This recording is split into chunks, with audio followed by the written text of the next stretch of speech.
આજે નર્મદા જિલ્લાના ગરોડેશ્વર તાલુકાના ચોપાટ ગામે એક મહિલાને પ્રસૂતિની પીડા ઉપડે છે।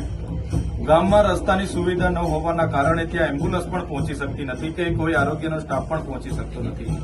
ત્યારે ગામના લોકો આ પ્રસૂતિ પીડાતી મહિલાને ઝોલીમાં ઉચકીને પગદંડી લઈને જાય છે। ત્યારે રસ્તામાં જ આ મહિલાનું પ્રસૂતિ થાય છે અને બાળકને મહિલા જન્મ આપે છે। ત્યારે દેશમાં ગુજરાત મોડલની મોટી મોટી વાત કરનારી આ ભાજપની સરકારને આ ખબર પડવી જોઈએ કે આદિવાસી વિસ્તારોની આ વરવી વાસ્તવિકતા છે। જ્યાં તમે 3000 કરોડની સ્ટેચ્યુ ઓફ યુનિટીની પ્રતિમા બનાવી છે, એ જ સ્ટેચ્યુ ઓફ યુનિટીની પ્રતિમાથી 10 કિલોમીટરનું આ ગામ છે।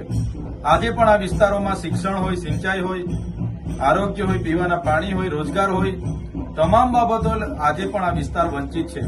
ત્યારે દેશ આઝાદ થઈને આજે 10 કે 20 વર્ષ નહીં પણ 78 વર્ષ થયા છતાં આ વિસ્તારની પરિસ્થિતિ આ છે। ત્યારે સરકારે આ વરવી વાસ્તવિકતા સ્વીકારવી જોઈએ અને આ વિસ્તારોમાં શાળા, રોડ, રસ્તા બને અને જે પણ લોકો આમાં જવાબદાર હોય એમના પર કાયદેસરની કાર્યવાહી કરવામાં આવે એવી અમે માંગ કરીએ છીએ।